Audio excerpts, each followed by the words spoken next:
En el nombre del Padre, y del Hijo, y del Espíritu Santo, vamos a empezar con la oración primera con la que empezamos la Cuaresma, que a mí me gusta mucho, porque nos sitúa en el sentido de este retiro y de este tiempo de gracia, que es la Cuaresma.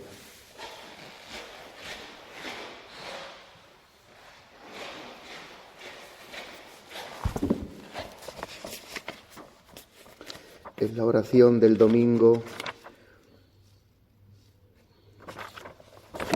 primero de Cuaresma.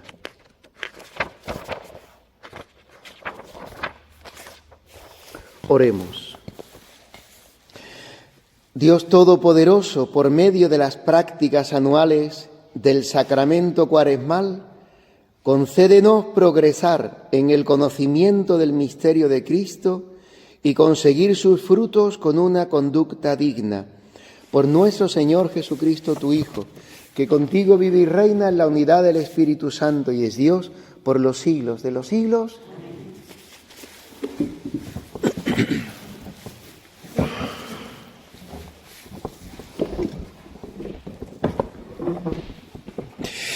Pues muy bien, mis queridos hermanos, querida hermandad, iniciamos en este año 2024 este retiro de Cuaresma.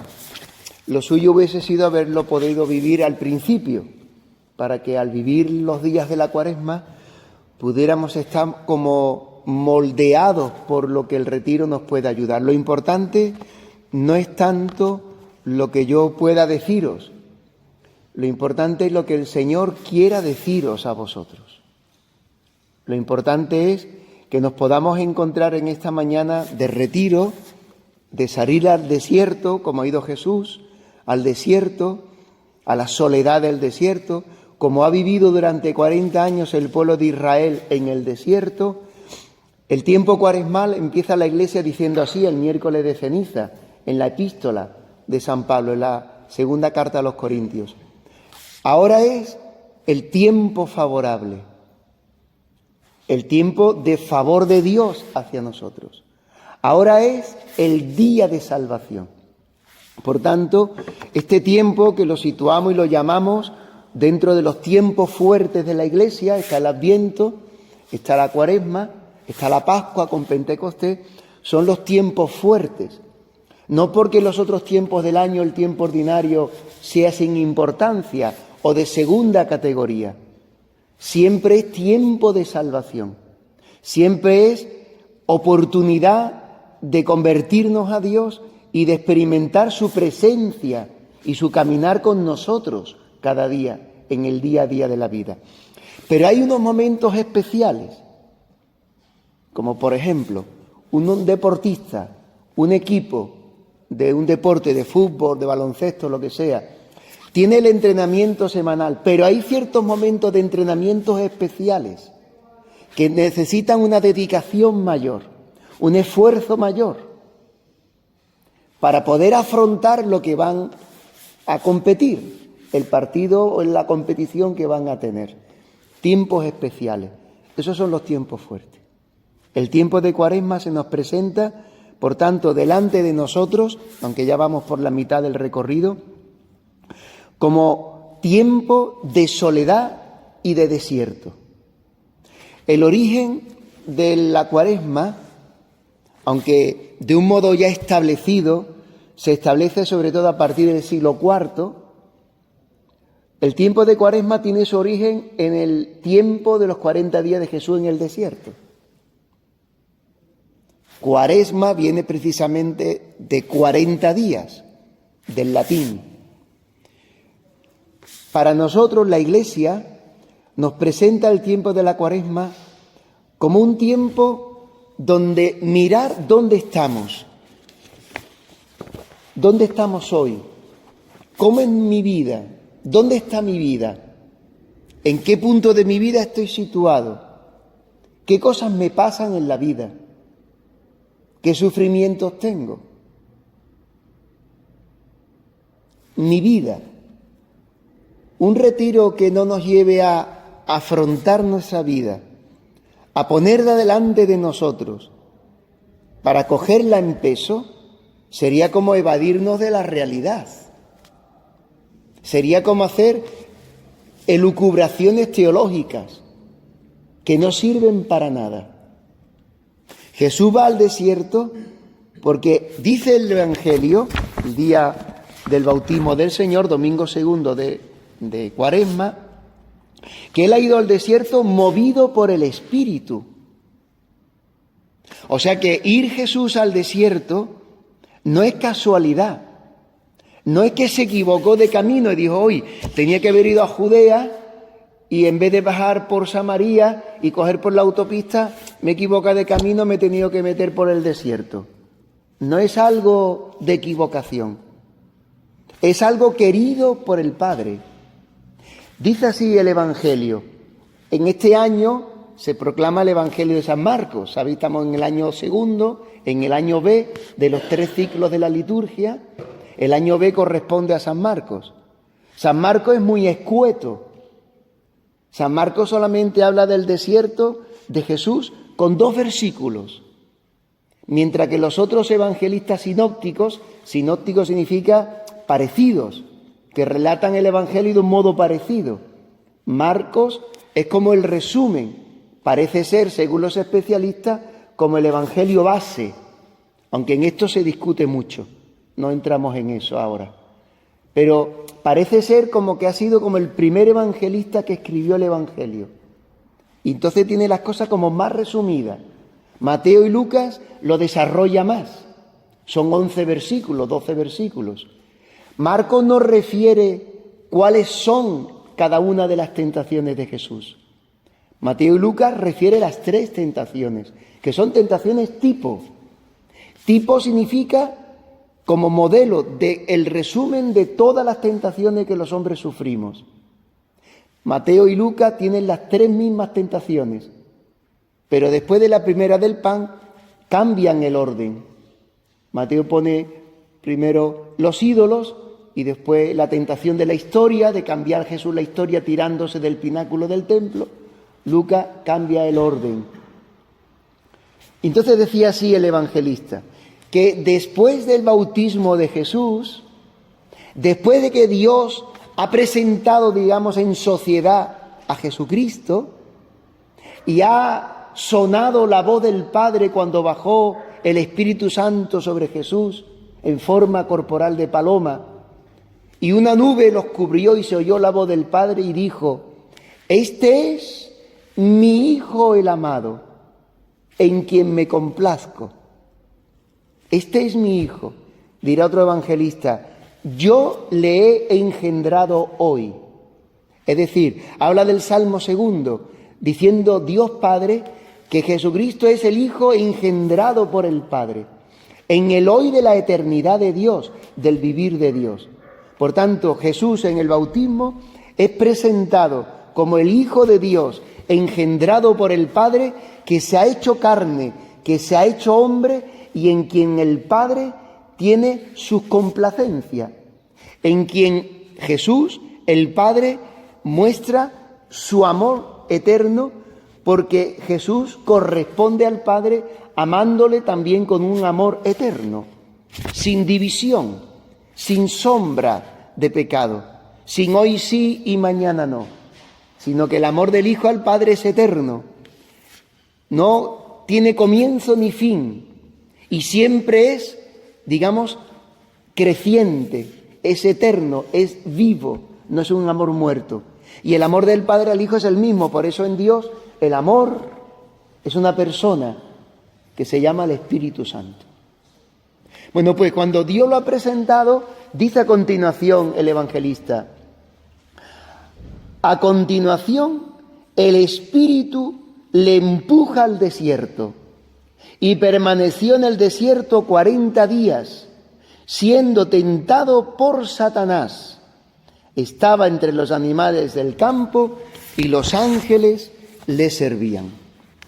Mirad, hermanos, el tiempo de Cuaresma se presenta precisamente como un camino que a través del recorrido hemos dicho en la oración primera, es muy bonita esa expresión, pero es muy profunda, hay que saber entenderla, porque se traduce literalmente del latín. Antes se traducía de otra manera esta oración, que también es muy profunda y muy bonita.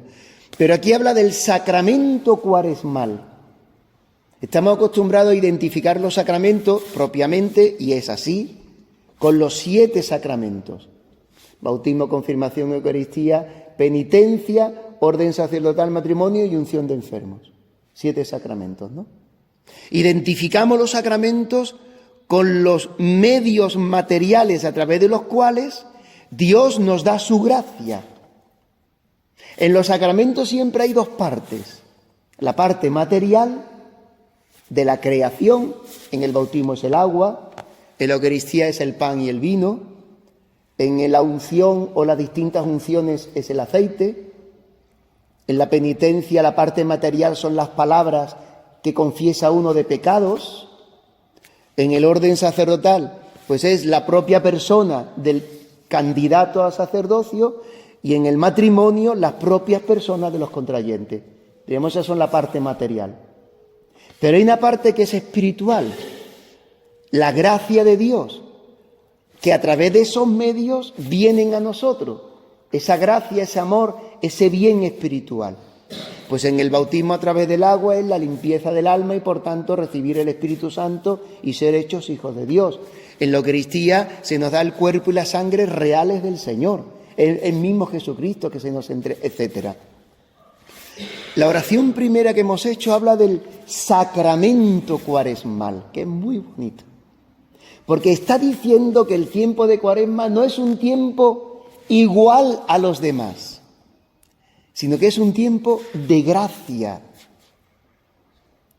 Podemos recibir la gracia de Dios, que es su amor, su fuerza, su capacidad para cambiar en nosotros lo malo, el pecado, y transformar nuestra vida en una vida movida y llenada por el Espíritu, una vida santa, una vida en santidad.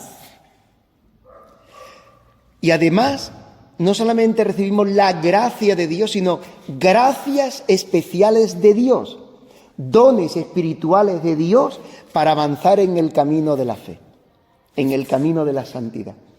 Y en definitiva, lo que pretende la Cuaresma en nosotros y en los hombres. El anuncio de Jesucristo, dirá San Pablo, yo predico a Cristo y Cristo crucificado. El anuncio de Jesucristo, que se llama el querigma, es el anuncio de Jesús, el Hijo de Dios, que ha muerto en la cruz para salvarte de tus pecados y ha vencido con su muerte tu muerte, de modo que nos da la posibilidad de salir de las esclavitudes, de salir de los vicios, salir de los pecados, de salir del dominio que el mal tiene sobre nosotros y poder vivir la vida nueva de Cristo resucitado, que es la vida de Dios eterna y plena en nosotros. En este mundo siempre de un modo limitado, hasta que podamos alcanzar, cruzando la puerta de la muerte, esa vida ya en plenitud definitiva. Aquí siempre es progresiva, aquí siempre es limitada, porque lo limita nuestro ser humano. Tú no podrías echar en un recipiente o en una botella todos los litros infinitos que quisieras llenar esa botella, porque tiene un límite, el límite de su volumen, ¿no? De sus límites físicos, ¿no? Pues si la botella de 1 litro no puede echar 1000 litros, porque rebosa. En nosotros es igual. La gracia de Dios actúa en nosotros siempre de un modo limitado, no porque Dios sea limitado, sino porque en nosotros todo es limitado, porque tenemos unos límites, unas capacidades humanas. Eso no significa que Dios no pueda hacer cosas más grandes en nosotros, claro que sí, pero eso lo va haciendo progresivamente en el tiempo, en la medida en que le seguimos, y como diremos al final con la carta a los Gálatas, en la medida en que viva en nosotros el Espíritu. Por tanto, tiempo de Cuaresma, tiempo sacramental, tiempo de la gracia. Sacramento, la Cuaresma, de un cambio de vida, de dejar de vivir en el hombre viejo, de vivir en el hombre de la carne, para vivir la vida del Espíritu. Para eso ha venido Jesucristo. Lo escucharemos después en el Evangelio de este domingo. Tanto amó Dios al mundo que entregó. Entregó significa lo dio, pero lo dio de un modo dado completamente, sin reservas. Y lo entregó conlleva la muerte en cruz. Entregó a su Hijo a la muerte. Tanto amó Dios su Hijo al mundo que entregó a su Hijo para salvarnos. Ese es, digamos, el fin de la Cuaresma. Dios ha venido y ha enviado a su Hijo al mundo para salvarnos. Cuando un hombre, una mujer, una persona escucha este anuncio, que Dios ha enviado a su Hijo a tu vida, al mundo por ti, por tu vida, porque tu vida necesita salvación, y se da cuenta de la situación de muerte en que vive y que necesita, que desea salir de esa situación de muerte, de no amor, de juicios, de estar dominado por la envidia, por la lujuria, por los pecados, etcétera, que no es capaz de amar, que no puede, que quisiera hacer el bien, pero no puede, porque hay algo que le domina, que le quita posibilidad. Quiero, pero no puedo. Quiero amar, quiero perdonar, quiero comprender, quiero amar a esta persona, pero no puedo. Hay dentro de mí un freno que me lo impide, que me lo limita. Ese freno ejerce en mí una fuerza. Y eso es el pecado. Está el pecado y están los pecados. El pecado es el principio que hay dentro de mi ser que me impide poder vivir la voluntad de Dios, poder amar. Hemos sido creados para amar, porque Dios es amor. Imagen y semejanza de Dios. Hemos sido creados a la imagen y semejanza de Dios. En todo ser humano, hasta en los narcotraficantes, hasta en los que roban, hasta todos los que están haciendo ahora que sale todos los días en las noticias, siempre las mismas noticias, siempre los robos, siempre las mascarillas han robado. Ese principio está dentro de nosotros, el mal. Dios no piensa mal de los hombres, por muy degenerado que pueda estar. Ha matado a ese vecino de su pueblo porque le tocó 1 millón y por tanto le habrá querido robar el dinero. Dios no mira a ese hombre ni a nadie. Mató a su hijo, después los quemó. Una monstruosidad. Dios no mira como malos a los hombres, sino como esclavos, dominados por el mal. Ese es los ojos de amor y de misericordia con que Dios mira a los hombres. Esa mirada nos la quiere dar también Dios a nosotros. Por eso el tiempo de Cuaresma siempre nos va a hacer irnos a un lugar de soledad, que se llama el desierto. Dirá el libro del profeta Oseas que Dios llevará a su pueblo al desierto. Dios llevó durante 40 años a Israel al desierto. El desierto fue salir de Egipto, cruzar el mar y después empezar a recorrer en el Sinaí el camino de la alianza con Dios. Pero Dios le podía haber llevado por el camino del norte, diríamos por la zona costera del norte de lo que sería Egipto, hacia Palestina, el camino de los filisteos, y hubieran llegado en 40 días. De hecho, llegaron a las fronteras con Filistea. Vieron en esas montañas que había como un pueblo muy superior a ellos, como gigantes. Y ellos se veían como saltamontes, dice el libro del Éxodo. Y les entró miedo. Dios los iba a llevar a la tierra prometida. Ya estaban para entrar en la tierra prometida. Pero renegaron de su historia y de su Dios. ¿A qué nos ha sacado Dios de Egipto? ¿Hacernos morir en el desierto?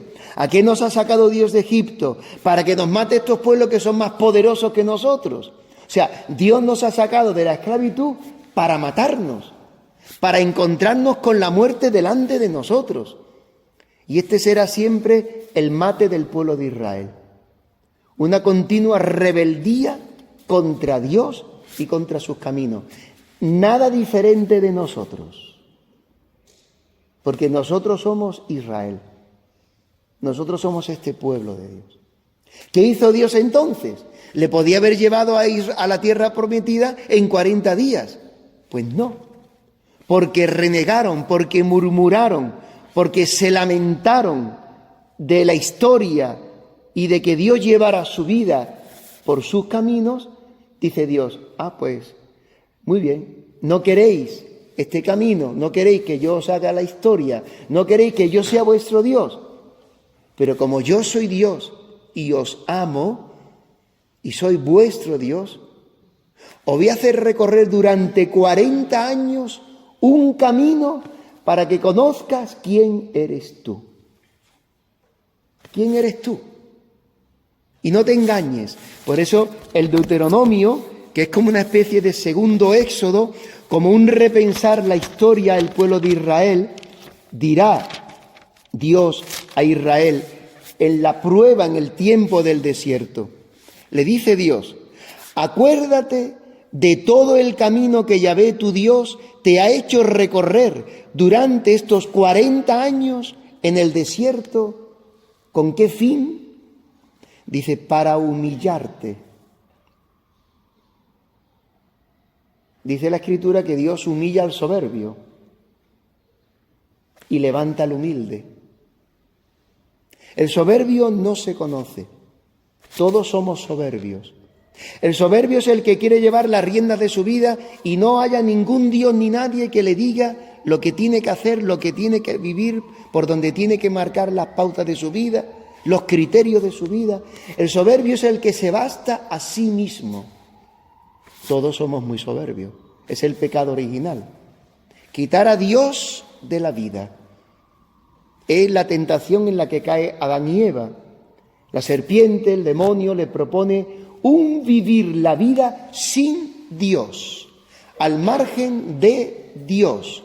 Tú ya eres adulto, tú ya has crecido y no eres un infantil, puedes decidir con tu vida y en tu vida lo que te plazca.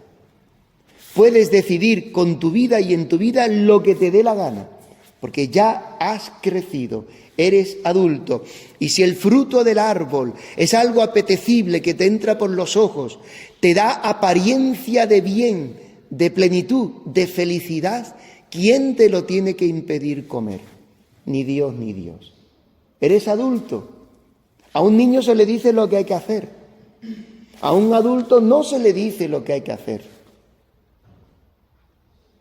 Come del árbol y serás feliz, serás libre. Seréis como dioses. ¿Os suena? Seréis como Dios. Seréis como Dios. De grande, de libre, de libertad, etc. Y resulta que el demonio, en esa imagen de la serpiente, sabéis muy bien, ¿no? La serpiente es muy sutil, no se da uno cuenta. Cuando te das cuenta ya te ha picado, porque es muy sigilosa, muy silenciosa, no se da a notar. Así es el demonio. Sigiloso, te la cuela sin darte cuenta. Cuando te das cuenta ya te ha hecho un razonamiento y te dice, ¿ves? Haz esto, haz lo otro. Peca, verás qué feliz eres. Y caemos. Bueno, pues Dios humilla esta soberbia del hombre porque nos ama, porque no es un bien la soberbia, este vivir fuera de nuestra realidad. Somos criaturas, no somos Dios. El primer engaño que le hace la serpiente al hombre, Adán y Eva es el hombre, en nuestro ser varón o mujer, Adán y Eva somos tú y yo. La primera tentación es la de hacer creer al hombre que es Dios, no una criatura. Sacarlo de su realidad. Y Dios nos pone en nuestra realidad. Por eso al que se ensoberbece, al que se cree algo, Dios siempre lo humilla, porque lo quiere salvar. porque no quiere que se pierda eternamente. Dios humilla al soberbio y levanta al humilde. Bueno, pues le dice Dios a Israel: te llevé durante 40 años por el desierto para humillarte. Primera cosa, primera finalidad. Segunda, para probarte. Pero no porque Dios no sepa cuáles son nuestros límites, sino para que conozcas tú quién eres, qué hay dentro de ti, qué sale de ti, de ese mundo interior que tenemos todos, para probarte. De hecho, dicen los sabios, la experiencia de sabiduría humana, la sabiduría, los refranes, dicen esta experiencia de siglos y siglos de la vida humana, que el hombre solamente se conoce en sus límites, solamente se conoce en las pruebas, solamente sabe quién es él cuando experimenta debilidad, sufrimientos. Ahí es cuando se conoce el hombre, en las pruebas, porque sabes hasta dónde llegas, no te engañas. Eso te pone a prueba de quién eres tú. Pues para humillarte, para probarte y para que conozcas lo que había en tu corazón, si guardabas sus mandamientos o no. Te humilló, te hizo pasar hambre y después te alimentó con el maná, que ni conocías tú ni habían conocido tus padres, para saber que no solo de pan vive el hombre, sino que el hombre vive de todo lo que sale de la boca de Dios. No se gastó el vestido que llevabas, ni se hincharon tus pies a lo largo de estos 40 años. Es decir, Dios te ha provisto, Dios te ha dado lo necesario, Dios te ha llevado sobre sus manos, sobre sus regazos, Dios te ha ayudado a vivir en el desierto y morirte de asco o de pena. Así te darás cuenta en tu corazón de que Yahvé tu Dios te corrige igual que un hombre corrige a su hijo. Y guardarás los mandamientos de Yahvé tu Dios, siguiendo sus caminos y temiéndole. Por tanto, el tiempo del desierto pone delante de nosotros pararnos en silencio, en soledad. Dice también el Deuteronomio que Dios lleva a su pueblo al desierto y en el desierto ellos experimentaban una soledad. En el desierto ni nada. No está en la feria, no está en la discoteca, no está el Sálvame, no está... En el desierto no hay nada, solo silencio. Y el viento cuando se mueve, ¿no? Dice el Deuteronomio. Y una soledad poblada de aullidos, los aullidos de las fieras, de los animales del desierto, de la hiena, de los animales del desierto. Una soledad poblada de aullidos. La Cuaresma pretende, tiene como fin, ayudarnos yendo al desierto a mirar ese mundo interior que cada uno tiene y escuchar los ruidos, las voces, lo que hay dentro de tu interior. Y vas a escuchar, si lo haces bien, muchas voces. Unas serán tuyas, otras serán las que el mundo te susurra continuamente.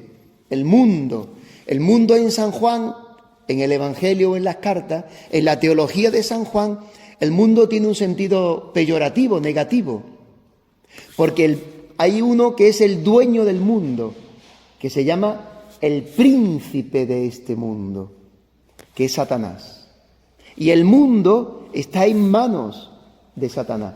De hecho, cuando Jesús está en el desierto y en esa soledad se enfrenta con estos aullidos, con estas fuerzas, con estas realidades del mal que pretenden separarle del camino del Padre, que son los demonios y que son las tentaciones, que se viven como tentaciones, el demonio le dirá a Jesús: que lo subió a una montaña alta, le presentó todos los reinos y riquezas de la tierra y le dijo: todo esto te daré si postrándote me adoras, porque a mí me ha sido dado. Es muy importante conocer todas estas cosas, todas estas estrategias del demonio, porque nosotros las vivimos. El peor problema que tiene un hombre es que tenga un enemigo y no sepa quién es, identificarlo para combatir contra él, ni cómo te la juega. Porque tú puedes saber que tienes un enemigo y lo puedes hasta identificar, pero si no sabes cómo te la juega, te la colará siempre.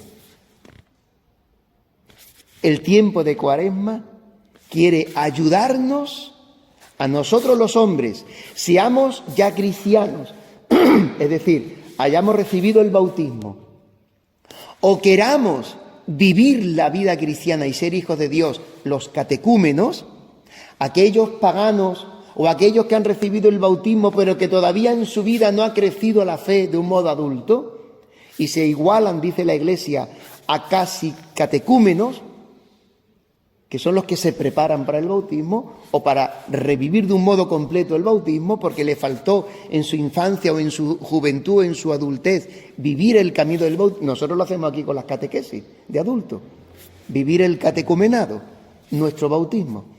Pues la Cuaresma pretende precisamente esto, ayudarnos a discernir, a distinguir en nuestra vida qué viene de Dios y qué no viene de Dios, qué viene del maligno.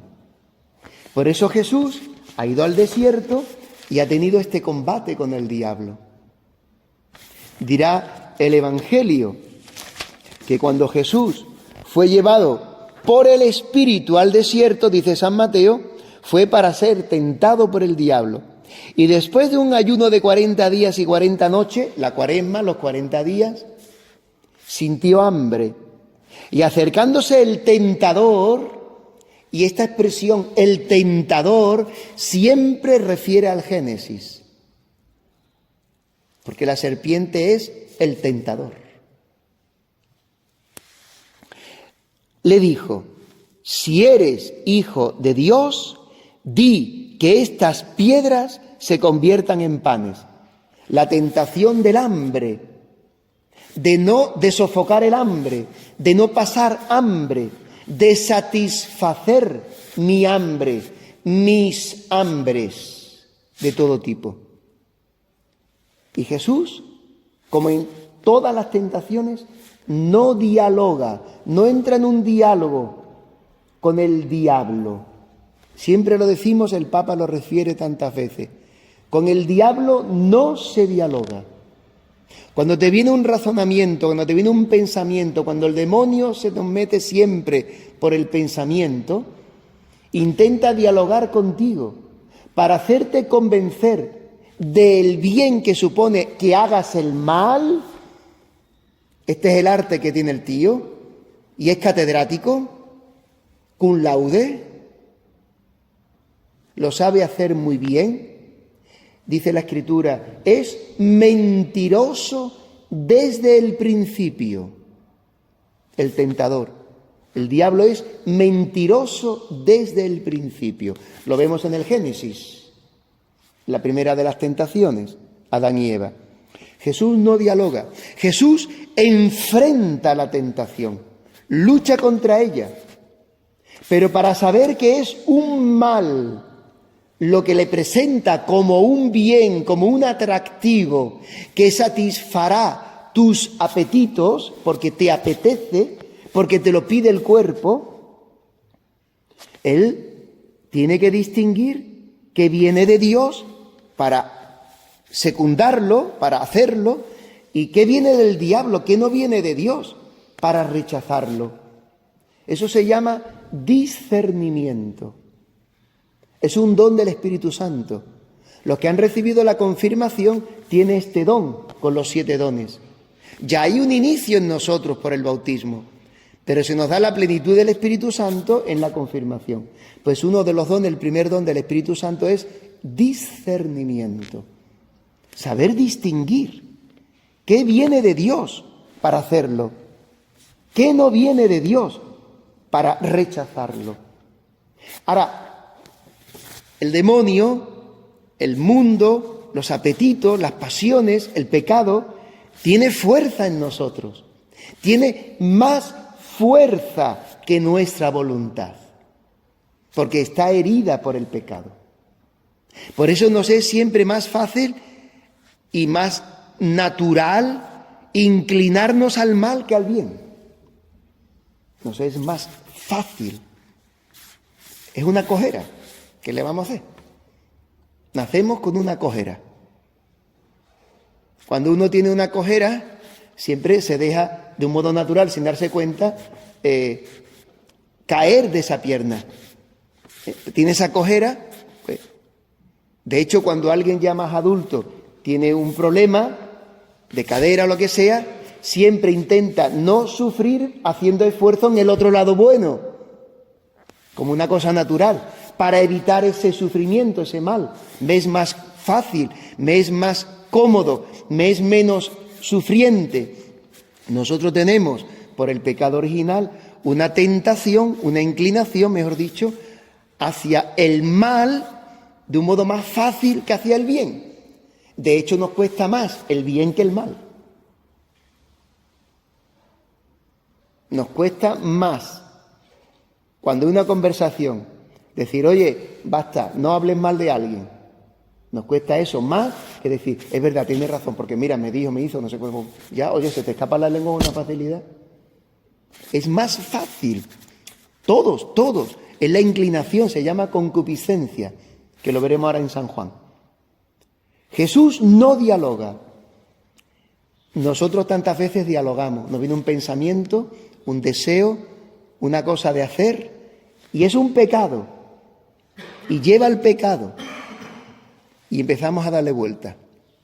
Sí, es verdad, pero no lo voy a decir, no, voy a actuar distinto. Y al final, ¡pum!, caemos. Con el diablo no se dialoga, se le enfrenta. Ahora, ¿con qué se le enfrenta? Tú no podrás vencerle con tus fuerzas, porque no sabrás, por tu propia razón, simplemente, que lo que el demonio te propone, sea un mal que está envuelto de un bien. Para eso necesitas la luz del Espíritu, para discernir y ver en lo aparente, ¡hoy qué bonito! Mira lo que me presenta, una cajita, ¡hoy qué bonita! Mira, tiene un papel de celofán y además tiene lucecita, ¡hoy qué atractivo! Lo voy a abrir. Y abre y explota porque tiene dentro una bomba. Esas son las tentaciones. Siempre se nos presenta como un bien para nosotros, como una realización de nuestra felicidad, para ser feliz, para ser libres, para que nuestra vida sea grande. Pero tiene una bomba. ¿Con qué ojos de radiografía entrar dentro y saber qué hay dentro?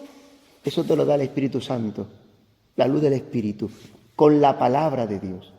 Por eso no se puede vivir la Cuaresma, y en definitiva, que es un resumen del vivir cristiano, asumir el morir de Jesús en nuestra vida, que esta es la otra finalidad de la Cuaresma. La Cuaresma quiere ayudarnos a asimilar en nuestra vida el morir de Jesús. Para, a partir de ese vivir en el morir de Jesús, ser recreados por dentro, ser llenados y ser movidos en el vivir temporal, en el tiempo mientras vivimos en este mundo, de Cristo resucitado, del vivir de Cristo resucitado, que es un vivir más fuerte que la muerte. Cada día vamos a estar tentados, sometidos, rodeados de situaciones de muerte, de tentación, de pecado, de mal, de sufrimiento, de injusticias. La muerte siempre es una realidad en nuestra vida, hasta que nos muramos, que será el modo ya más concreto y definitivo del morir de nuestra vida. Pero ese morir de nuestra vida último se nos adelanta en cada ocasión de sufrimiento, de injusticia, de no poder entrar en la historia de cada día, de lo que me mata. No puedo con esto. Esto me mata, esto me está matando, decimos. Pues esa muerte última, muerte física, lo vivimos cada vez que experimentamos en nuestra vida lo que nos mata.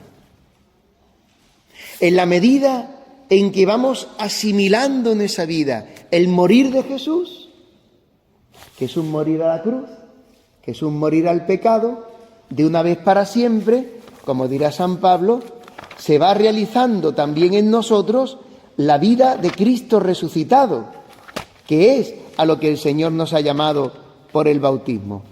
Por eso fijaros que decía San Pablo: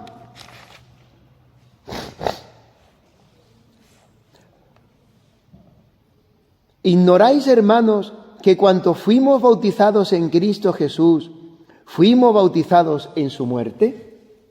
¿Qué es el bautismo? Es algo mucho más profundo. Es una cosa grandísima que no se puede quedar en un mero hecho de echar agüita bendita sobre una cabeza o sumergirte, como en la iglesia primitiva o como en los bautismos por inmersión de niño o de adulto, sumergirse en las aguas del bautismo.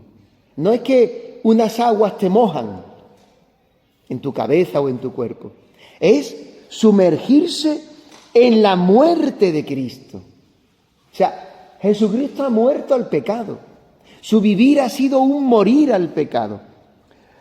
Con Él fuimos sepultados en su muerte, a fin de que, al igual que Cristo resucitó de entre los muertos por el poder del Padre, por medio de la gloria del Padre, así también nosotros vivamos en una vida nueva. El bautismo nos da una vida nueva. La vida de Cristo resucitado dentro de nosotros. Pero esto a nosotros nos falta todavía mucho. Quizás primero para entenderlo y profundizarlo. Por eso necesitamos la palabra de Dios, la catequesis, para ir profundizando en la grandeza de vida que se nos ha dado por el bautismo. Insisto, las catequesis de adultos y el camino neocatecumenal o el catecumenado nos lo hace vivir como camino progresivo en el tiempo, durante un recorrido en un tiempo en nuestra vida. Fuimos sepultados en la muerte de Cristo a semejanza de la suya. Por eso también estaremos viviendo su resurrección. Sabiendo que nuestro hombre viejo, el hombre viejo es Adán, el hombre dominado por ese principio de pecado, de fuerza que domina tantas veces nuestra vida y que lo concretamos cada vez que caemos en el pecado. Nuestro hombre viejo ha sido crucificado con Cristo. O sea que Jesús crucificado no es, ¡ay, pobrecito, cuánto ha sufrido! Jesús crucificado es el hombre de la carne que Jesús ha asumido en su naturaleza humana y la ha crucificado, la ha llevado a la muerte, para que Dios destruya con su muerte esta condición pecadora que hay en nosotros, en nuestra naturaleza. De hecho decimos, mira, no le des más vuelta porque esa persona es de esa condición. A que eso no hay que explicarlo mucho. Lo que una persona sea de una condición. No lo vas a cambiar, tiene ese molde, es de esa condición. Mentirosa, ladrona, bebedora, aprovechada, que siempre miente, es de esa condición, ya está, no la vas a cambiar. Todos tenemos una condición pecadora, por eso pecamos. Pues Jesucristo ha crucificado en la cruz, en su carne humana, no pecadora, pero sí es nuestra condición la que Él asumió La ha destruido en la cruz. Esto es muy profundo. Porque está hablando de ti. Tu vida está crucificada con Jesucristo. Él ha muerto por tus pecados, por tu condición, para que tú tengas la posibilidad de vivir una condición nueva. La condición de hijo de Dios, que te da la forma de vivir de un hijo de Dios, en el amor, venciendo el pecado, las tentaciones, creando vida nueva en el mundo donde tú vives. Por eso Dios, primero la conversión es personal, y en la medida en que en nosotros, cada uno, hay una conversión personal, cambio del mal al bien, del pecado a la gracia, va cambiando el Señor tu alrededor. Eso es la vida de todos los santos. ¿Habéis visto a Madre Teresa de Calcuta? Su vida fue un vivir en conversión a Cristo, y todo lo que iba viviendo y haciendo iba transformando la realidad en que vivía, de pobreza, de miseria, de enfermedad, etc. Juan Pablo II, igual. Todos los santos.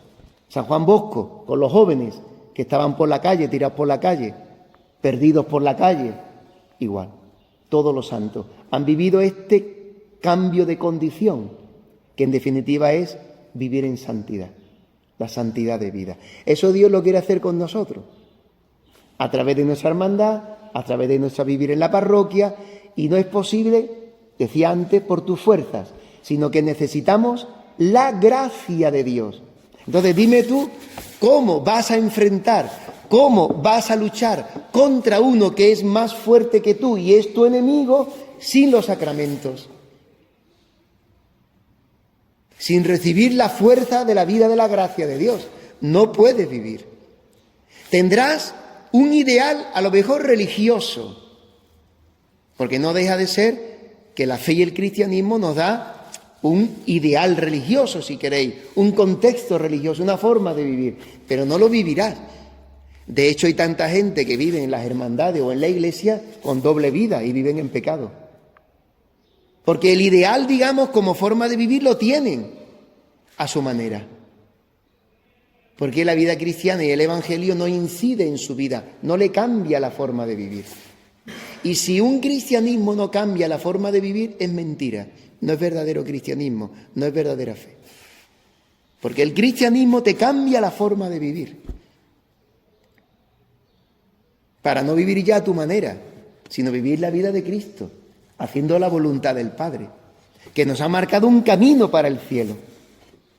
No a mi manera, con un barniz o un exterior que nos da como un color religioso, sino que te cambia por dentro en el corazón. Por eso después las actitudes, el comportamiento, la forma de vivir, los criterios, ya no son humanos, son cristianos, son de Cristo. A eso nos ayuda la Cuaresma. A pararnos, vernos dónde estamos, ver cuáles son las voces que en el desierto, esos ruidos de soledad que hay dentro de nosotros y que ejercen en nosotros una influencia, un atractivo. Es el mundo que se nos mete por las ventanas. Nuestra vida es siempre una casa con las ventanas abiertas al mundo. Los ojos son una ventana, los oídos son una ventana, las relaciones con los otros son una ventana. Si nosotros no podemos vivir en una burbuja, porque somos personas concretas, encarnadas, en un vivir diario. Por eso el mundo también tiene una influencia sobre nosotros. Ay, yo es que me siento muchacha, mujer. Y entonces, últimas noticias, ¿no? Lo habré visto en estos días. Un militar, guardia civil, que dice que es mujer, pero cuerpo de hombre, nombre de hombre, no sé cuánto de hombre, pero dice que es una mujer. Y que es lesbiana porque, por tanto, como le gustan las mujeres, bueno, habrá que decirle más bien lo que tienes es un cacao dentro, pero bueno, es lo que tú tienes dentro. Si tú quieres, te pueden ayudar a que tú encuentres la verdad de tu persona. Pero vamos, seguramente no querrás porque tienes un ideal, un proyecto en tu vida y lo quieres realizar. Pero no dejas de vivir en una mentira. Eso que tú vives es una mentira. Y vives en la mentira. ¿Cómo ayudar a una persona a distinguir, a discernir? La fe es una luz, pero como todo, se acepta o se rechaza. Entonces, el mundo tiene una influencia y se cambian las leyes. Y es una barbaridad, tantas leyes, tantas cosas en las que hoy en día vivimos, porque se está cambiando el ser de la persona humana por unas fotocopias que son mentiras, pero que se permite y ya legalmente pues se consienten, y el que no va a favor de eso será sancionado. O sea, se está cambiando el ser de la persona humana, que es el objetivo del demonio, no es otra cosa. Entonces, el mundo nos influye, nuestras pasiones, nuestros apetitos, también inclinados al mal, nos llevan al pecado. Y el demonio, pues también aparece en nuestra vida como nuestro enemigo para separarnos, como a Jesús, de la voluntad del Padre. Necesitamos, pues, un tiempo, una soledad, un apartarnos para enfrentar nuestra vida, es decir, afrontarla, tomarla en peso y distinguir qué viene de Dios para hacerlo, qué no viene de Dios para rechazarlo, y poder vivir la historia y el camino que Dios está poniendo en cada uno de nosotros. Por eso termino, estas tres tentaciones hemos visto la del pan, pero aparecerá la de la historia, es decir, un proyecto de historia diferente al que Dios te propone, le dice el demonio a Jesús, para salvar a los hombres. Si te subes al pináculo del templo y te tiras, ya que tú me has dicho la palabra de Dios, le dice Satanás, pues también te voy a decir yo, por si se te ha olvidado que dice la palabra de Dios, mi arma, ¿no? Como diría mi arma, ¿no? ¿Qué dice la palabra de Dios, mi arma? Pues dice que si te tiras del alero del templo y caes en picado o como una hoja de árbol, tus ángeles te vendrán y te llevarán en sus manos para que tu pie no tropiece en piedra alguna, mi arma. Pues si te tiras del pináculo, será el éxito, porque verán los hombres que eres el Hijo de Dios y todos creerán en ti y te seguirán y vas a salvar al mundo por ese éxito. Y Jesús no entra en esa tentación. ¿Dónde está la mentira? La mentira está en que los planes de Dios para salvar a los hombres es la cruz. Y todo lo que se me presente como camino que me aleja de ese camino de mi Padre, no viene del Padre, viene del maligno. Por eso le dirá Jesús al tentador: no tentarás al Señor tu Dios, porque esa es una tentación. También está escrito: no tentarás al Señor tu Dios. Y cuando me propones esta tentación, estás tentando al Señor tu Dios. No porque tú reconozcas que yo soy el Hijo de Dios, sino porque estás atentando contra el camino que mi Padre me ha puesto para salvar al mundo. Estás atentando contra Dios, estás tentando a Dios. Y la tercera de las tentaciones, la de las riquezas, la de los ídolos. Un ídolo es una realidad que se nos presenta, una persona, un proyecto, un bien, una realidad que se nos presenta para la realización de tu persona en plenitud, que te da seguridad, que te realiza, que te hace feliz. Los ídolos del mundo, el dinero, el primer ídolo.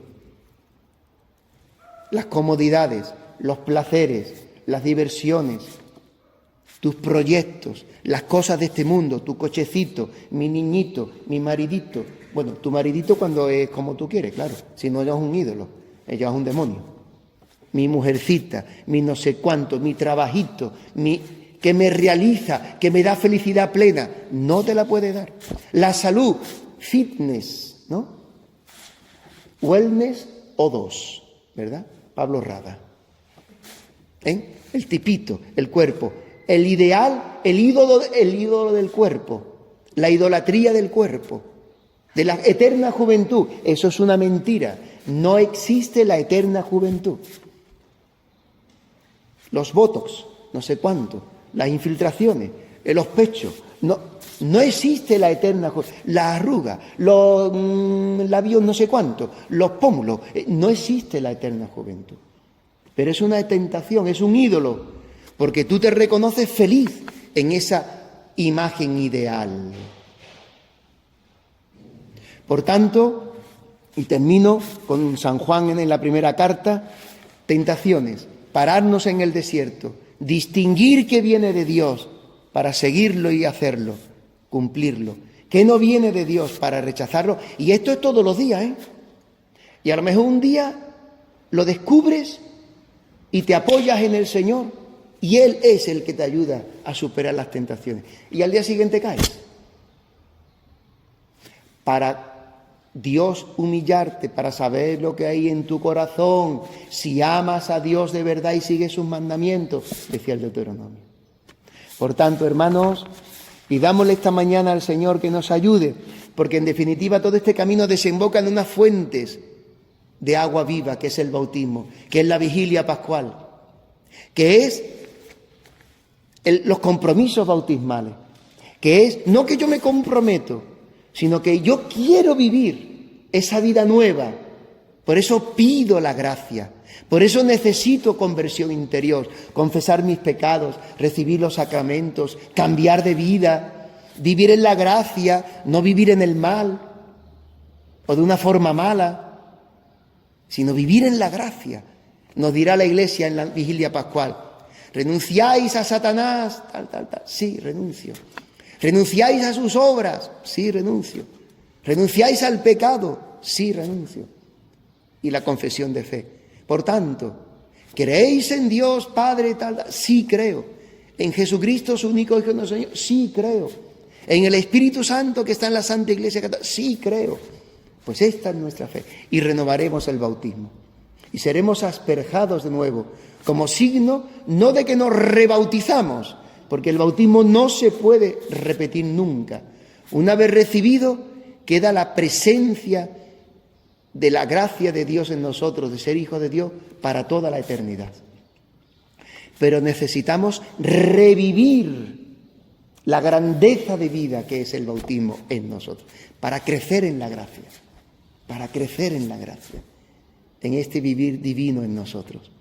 Por eso decía, termino con San Juan, en la primera carta, decía: hermanos, no améis al mundo, ni lo que hay en el mundo. Quien ama al mundo,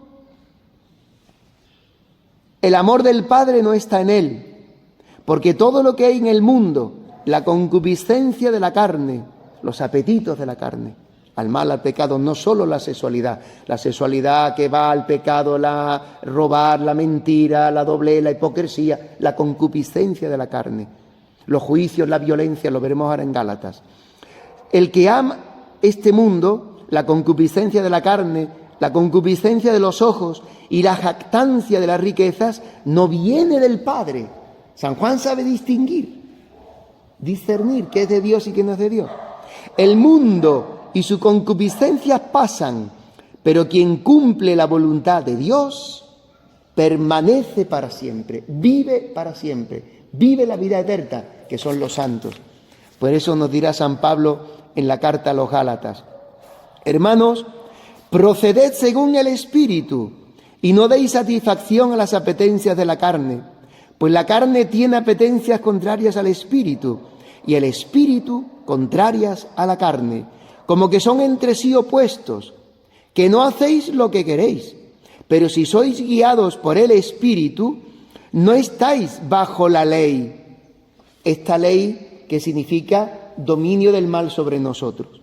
Ahora bien, las obras de la carne son conocidas: fornicación, impureza, libertinaje, idolatría, hechicería, las brujas, los tarot y todas estas cosas.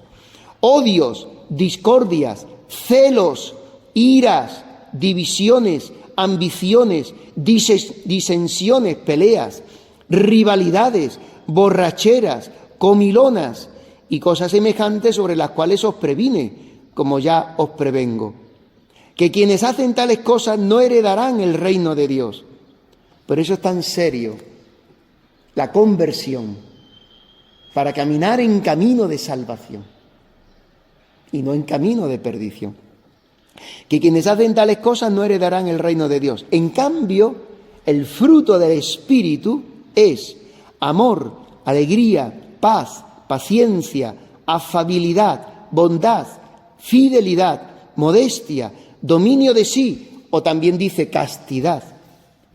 Contra tales cosas no hay ley, pues los que son de Cristo Jesús han crucificado su carne con sus pasiones y sus apetencias. El tiempo de Cuaresma es un asumir en nosotros el morir de Jesús, un vivir muertos al pecado, no dar vida en nosotros. Por eso es una lucha, por eso es un combate, y a veces a muerte, como Jesús cara a cara contra el maligno. Si vivimos por el Espíritu, sigamos también al Espíritu, se refiere al Espíritu Santo. No seamos vanidosos, provocándonos unos a otros y envidiándonos mutuamente. Si vivimos por el Espíritu, caminemos también con el Espíritu. Y así, si compartimos los sufrimientos de Cristo, seremos también con Él glorificados. Asumir el morir de Jesús para ser también con Él glorificado, participar de la vida eterna. Pues que el Señor nos ayude ahora en esta horita, en este ratito de oración, de silencio, de desierto, a que la palabra nos hable, que el Señor nos hable, que Él nos vaya guiando por donde Él vea necesario para nosotros. Dejémonos guiar por el Espíritu, por esas mociones interiores, por lo que el Señor nos vaya haciendo ver dentro de nosotros. No tengamos miedo ni nos escandalicemos si vemos nuestra verdad y nuestra realidad, nuestros pecados, porque el Señor no se escandaliza. Y Él lo que quiere es acogernos, que volvamos a Él, que vivamos de verdad la vida de la gracia, la vida cristiana en plenitud, darnos el perdón de los pecados en Cristo y poder empezar una vida nueva en el Señor. Gloria al Padre y al Hijo y al Espíritu Santo,